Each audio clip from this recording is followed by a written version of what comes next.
A loud whistle, short shorts, and a lot of yelling are some of my PTSD memories of PE. What about you? How PE and health have changed is this week's episode, starting right now. Hello and welcome back to the Inside Scoop. I'm David Owen. You can watch this podcast on YouTube or listen to it on a number of podcasting platforms, now including iHeart Podcasts.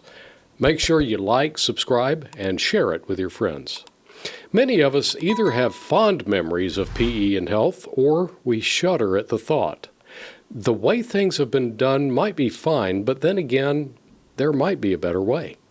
To educate us on the current state of classes in PE and health is the Supervisor of Health and Physical Education, Elizabeth Godbee. Elizabeth, welcome back. Well, thank you for having me, David. It's such a pleasure to be here. It has been a minute. Yes, it has. The last time you were on was January of 2020. Absolutely. Wow. That's and something else happened just a month or two later. Yeah. So we won't go there. Right. We won't. So PE and health in Cobb County, what are the main goals of those classes? We kind of have a feel for the kinds of things that we do. Yes. Or did, I guess, would be appropriate in my case. But what is the goal of, let's just take PE, for example. Yeah, well, I'm glad you asked, David, because health and PE has really changed. And before it was, just like you were saying, the short shorts, the yelling and the screaming. I'm sorry to bring that up. No, that's okay. But what we do now is really focus on the skill of a sport or a skill of an activity, as opposed to just making sure that you run until you pass out or anything like that. So we don't do that here at our district. And just focusing on, motor skills, hopping, skipping, jumping, knowing how to throw and catch, and just the fundamental skills. So those students who may not feel comfortable with the athletic part, of the sport or the skill, sure. we can kind of reduce it down to something that they're comfortable with. Yeah. And I think also things have changed through the years, and I remember being able to have like neighborhood baseball games, for example. Right. Well, for whatever reason, maybe there's not enough room to do that. A lot of kids, maybe are in apartments or whatever and just don't have those opportunities. So is PE more or less another opportunity for that to happen? Yeah, absolutely. And like you said, we met in 2020, the COVID happened, and it's funny that you say that because we had to really adapt, because no one could go outside. And now, we had to create activities for students to be physically active in the home, so there were lessons that our teachers created, to help them, ball up a piece of paper, and then they will throw it in a trash can, just to formulate the, the shooting skills. And then also baseball, just learning how the formation and how to swing a bat. So we, instead of we're not swinging bats and balls in the house, but we're just doing the mechanism of swinging a bat and a ball. And the brain is actually developing. At typically middle school. I'm thinking of middle school when I think of PE. I mean, that's, okay, I know that. Was that the torture part? That was the time that my therapist addresses most often. Those T-ball teams, for example, where you see the kids, and they are hilarious at times. They are hilarious. But a kid just swinging the bat at a ball on the tee can have a huge advantage in development of even including academics. Oh, absolutely. Right? So you have the ball on the tee, and then you have the student or the kid swinging at the bat, and that helps hand-eye coordination. Yeah. And the hand and eye coordination is can roll over to writing and handwriting and having neat handwriting. That's interesting. Yes, because they're focusing on a smaller target. Yeah. Yeah. Interesting connection. Well, see, you learn stuff here. So yes, so PE has really, really changed. Where it's meaningful because we really focus on the standards because we know that those standards really helps the teacher as well as the student. And when you say the standards, you're talking about like the state requirements of what to teach or the Cobb requirements? Yeah, they are the state and the Cobb requirements. Okay. Yeah. So let's go a little bit deeper on that. Okay. We're talking about the benefits of the physical activity and how they impact academics.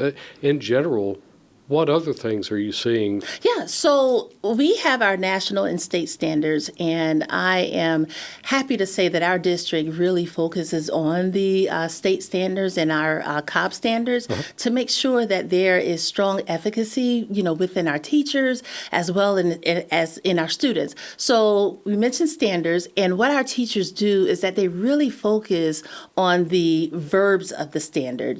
I can, through learning targets, I can hop, skip, and jump, or I can swing a manipulative, like such as a bat or a tennis racket, and when we learn or when those teachers teach those particular standards, those students are able to learn the vocabulary, health literacy, physical literacy, and then transfer that information, to the actual activity.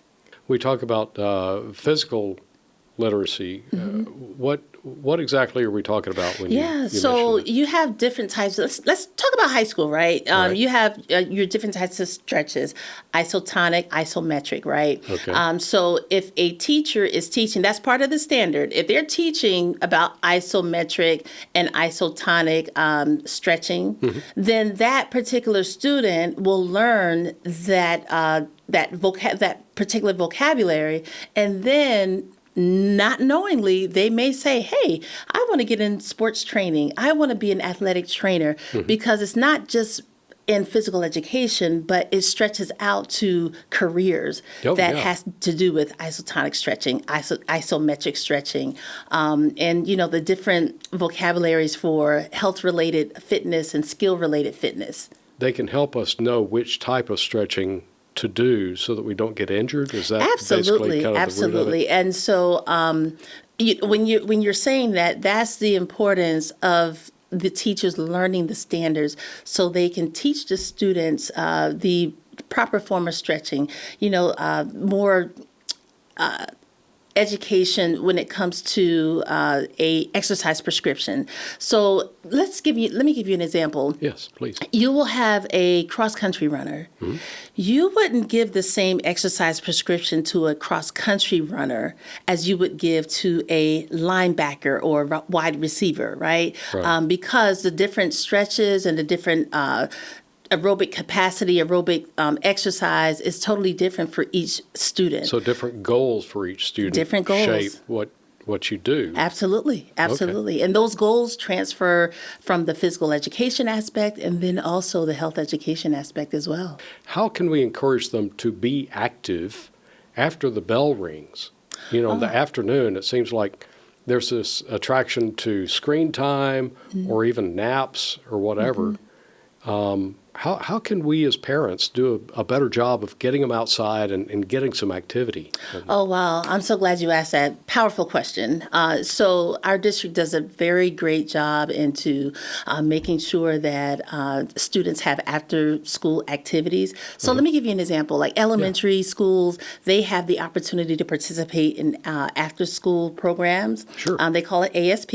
Right. And we used it tremendously. It was very helpful. Yeah. So the focus on that was to make sure kids are active, after school. And so they would get involved in different sports activities, different moving activities, jump rope. They even have dance in the elementary aspect of the after-school program. Yeah. And then you have your middle school, right? And so the parents are able to take their students early to school so they can participate in intramurals. And intramurals is like a sidebar to club sports and the major sports. And what they do in school in the morning in the gym, we'll have sports like basketball, soccer, football. And then they also have recreational games such as cornhole, and also. Do you stretch for that? No, yes, you can stretch for. Some of us would need to. There's a method, there is a method of stretching for cornhole as well, and then dance. I think we've gone off the rails just a little bit, but Dance. sorry. No worries. Dance and jump rope and things like that. Okay. So we want to offer a variety for students. So it's not just for the athletic students, but those non-athletes that just want to keep themselves moving and then get their blood pumping for the day for middle school. And then of course high school we have those athletes, so the athletic programs in the sometimes the exercises are in the morning, and then the actual sports are in the afternoon. But I want to tag on a little bit about the parents and how the parents can help their students, right? So participating in activities in the house, maybe dance activities on, social media that's appropriate for the students, that can get them moving. And then what they learn in the physical education class, they can actually share that with their parents, and maybe the parents can also participate. Well, right? Again, it goes back to the stretches. So I think you're really... As long as the parents stretch and make sure that their muscles are limber enough to participate. Absolutely. So not every kid comes to the PE class at the same development level, right? Absolutely. Some kids, you're like, wow, that's a sixth grader? I've never seen a sixth grader with a beard. And then other kids are like, very much not. They are a little slower to progress in their growth spurts. So how does a PE teacher differentiate between those two students? I mean, if you've got a requirement for a student to do X number of push-ups, do you adjust that per student, or how do they handle that differentiation? Oh, wow. That is awesome. David, thank you for asking. We do have a fitness assessment that is mandated by the state, and what the teachers do from K through 12, mostly for 4th through 12, is that we have fitness assessments that the students practice on curl-ups, push-ups, and you like those? Again, I'm having flashbacks. Okay, all right. And then there's a cardiovascular or a cardiorespiratory assessment called the PACER. I'm not sure if you heard of that. Yeah, I think I have. Yeah. One of my kids was complaining heavily about the PACER, and then the other option is the MILE, and that's the fitness assessment. So it's more of an individual assessment, and it's not really comparing students to students, but it's comparing that particular student to how well they perform in that particular assessment.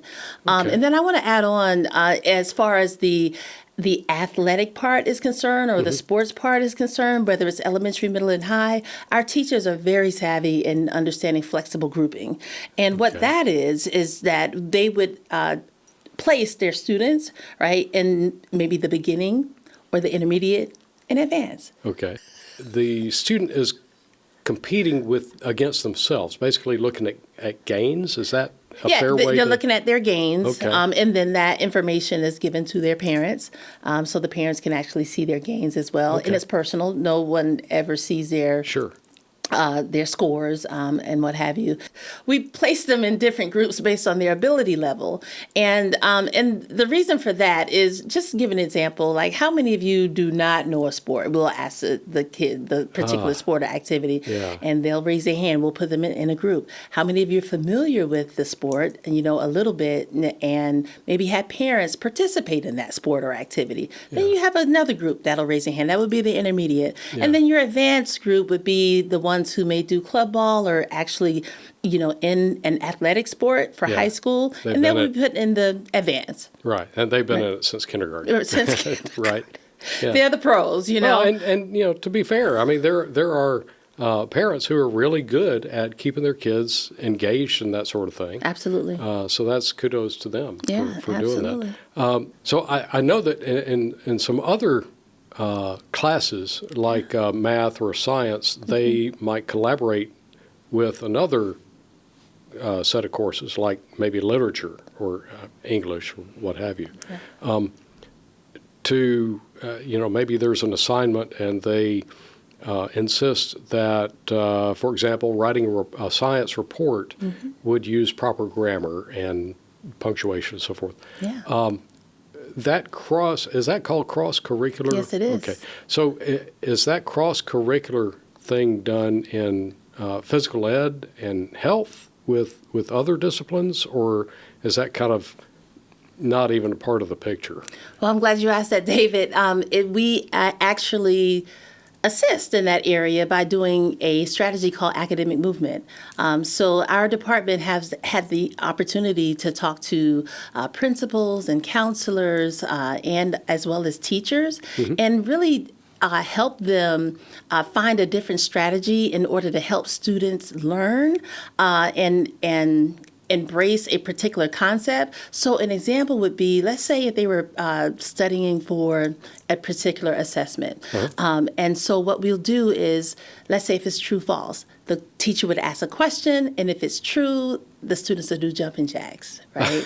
If it's false, they would do like elbow to knee raises. That is hilarious. Yeah, it's hilarious, but it's super cool because they're not sitting in their seats, and then it's something different instead of just raising their hand. They are actually moving their bodies in order for them to retain that information. After the PE classes have already been done, no more need for the credits. How can parents encourage their students, their kids, to get out there and stay physically active? Well, that is a powerful question because that's the goal of the health and physical education program. Is to make sure that from the K through 12 learning in the health and physical education aspect is that they take the skills that they learn through health and physical education and make that a reality in their life. And so the way we hope that at that time parents won't have to remind their students, or their children to like exercise and things as such. But it's very important that for health, for an example, we teach decision making and goal setting. And we teach that throughout the years of the student, at the Cobb County School District.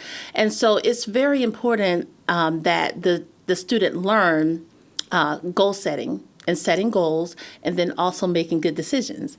Now, if they learn how to set goals in school, right, and making good decisions, we hope, and that's the goal, to be able to set goals in life and then make good decisions after they graduate from high school. Okay. All right. So what about and this is maybe a curveball question, so if you don't have an answer, that's fine. But sometimes parents will withhold being able to participate in a team sport until those grades come up, for example, kind of thing. Is that still a valid approach, or should a parent maybe consider, well, maybe that's an outlet they need to get their grades up? They just need to get a better balance maybe on time management or something like that. I highly encourage parents not to take their kids out of the sport. Because not only does it help, to help the team win, but the social skills and the camaraderie that the child builds within that particular sport is so much more important than taking them out. Because when you take them out, then they're left to do things that the parent really might not want them to do. Right. And then also there needs to be a balance, right? So the parent, the student should have, their outlet with the sport or some other type of activity. Let's, not even just physical education, but it could be another outside activity, as well as doing the academic part. So if the parent and the child can have like a conversation and have that balance of why it's important and what some strategies that they can do to build those grades up, that would be much more effective than just, pulling them out of a sport. And that can also, you tell me if this is accurate or just folklore from the internet or whatever. doesn't the physical activity release Endorphins. chemicals that can help a student do better, focus better, Right. and all of Yeah, these those things? chemicals are called neurotransmitters. And then when those neurotransmitters are fired up, and those endorphins, the happy hormones, once they're increased, it helps the mental health, the stress level of the student. And so what we have to understand is that not only, we want the student to be fit, but we want them to decrease their stress levels, right? And so getting involved in the sport, getting involved in fitness activity, and just moving the body around has substantial gain in the mental health and the stress levels of students. And reducing the stress always benefits the academic side. So Absolutely. that makes perfect sense. Yes. Okay, so final question for you as a bonus round. Okay. Is marching band a sport? Marching band is a sport. Oh, we're out of time. I'm sorry.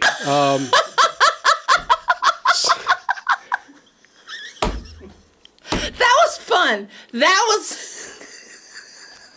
Marching band is a sport because they are outside for hours marching. I don't disagree. It's such a third rail question. I had to throw it out there. Wait, I do want to share that we are 3-time national champions for the Kids Heart Challenge. The Kids Heart Challenge. Yes. Interesting. Yeah. So for all that, for the entire district. And Wow. so we were able to raise funds and also support the health and well-being of our students for the American Heart Association. So When does that happen? so it happens throughout the year. So each Okay. school does it like in different times. Okay. But typically it would be in February, but some do it even earlier. So we're trying to four-peat. So, Okay. so we want to be, national champions for 4 years in a row. So we've been national champions for 3 consecutive years in a row. Elizabeth, thank you so much for coming in. You've shared some really good insights for us. And did you find a helpful nugget or two from this episode? Be sure to subscribe so you won't miss out on the next one. Also, maybe share it on your social media or share it with a friend. That's always helpful. Thank you for listening to this episode of The Inside Scoop, a podcast produced by the Cobb County School District.